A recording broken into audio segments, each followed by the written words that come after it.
आज बाबा साहब डॉक्टर भीमराव अंबेडकर जी की हम लोग जयंती मना रहे हैं। और इस जयंती को हम लोग क्यों मना रहे हैं? ठीक है, धरती पे तो बहुत लोग आए, बहुत लोग गए, लेकिन हम लोग बाबा साहब भीमराव अंबेडकर जी की ही जयंती क्यों मना रहे हैं? इसका रीजन आप लोग जानते हो?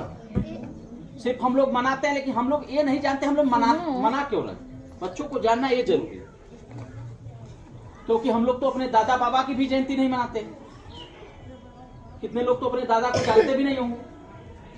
लेकिन बाबा साहब भीमराव अंबेडकर जी की हम लोग जयंती इसलिए मना रहे हैं कि बाबा साहब अगर आप इस धरती पे नहीं आए होते और यह संविधान नहीं लिखा गया होता बाबा साहब के द्वारा, और इस संविधान में हम लोगों को वह अधिकार नहीं मिला होता जिससे हम लोग पढ़ाई कर रहे हैं, कहीं भी सार्वजनिक स्थान पर चले जा रहे हैं, अपने मन की जिंदगी जी रहे हैं, तो आज हम लोगों को कहीं गुलामी करनी पड़ती कि नहीं? Yes, sir.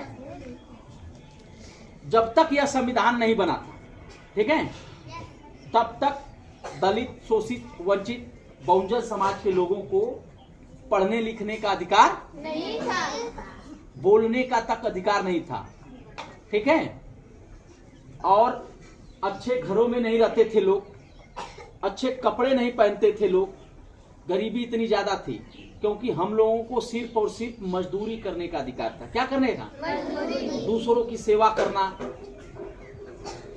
मतलब परंपरा था कि तुम लोग छोट जाति के हो, तुम लोग गरीब हो, तो तुम लोग हमारी सेवा करने के लिए बने हो। क्या करने के लिए बने हो?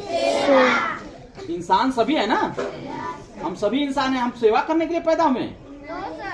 हम भी तो अपना अधिकार अच्छे से जीने के लिए पैदा हुए ना। Yes, sir. तो जब बाबा साहब भीमराव अंबेडकर, जब आप जैसे छोटे बच्चे थे, उनको पढ़ने का अवसर मिला। क्या मिला? पढ़ने का अवसर मिला। उस समय दलित, शोषित, वंचित लोगों को पढ़ने का अवसर नहीं मिलता था। बाबा साहब डॉक्टर भीमराव अंबेडकर जी के पिताजी हवलदार थे। उस समय जो अंग्रेज का शासन था, तो अंग्रेज के शासन में जो पुलिस होती थी, उस पुलिस, जैसे आज पुलिस है ना लोग, तो जिसके पिताजी पुलिस होते हैं, सरकारी नौकरी करते हैं, वो बहुत अच्छे स्कूल में पढ़ने जाता है कि नहीं जाता है? Yes, sir. तो उसी तरह बाबा साहब डॉक्टर भीमराव अंबेडकर जी के जो पिताजी थे वो हवलदार थे सेना में, इसलिए बाबा साहब भीमराव अंबेडकर जी को पढ़ने का अधिकार मिला। क्या मिला? पढ़ने का अधिकार नहीं, अवसर मिला। ठीक, जब वह स्कूल गए, ठीक है, जब उन्होंने पढ़ने का अवसर मिला, जब वह स्कूल गए, तो जैसे ये सभी बच्चे बैठे हो, इसमें कोई ये नहीं ना है कि किसी के साथ भेदभाव हो रहा है, तुम इस जाति को उस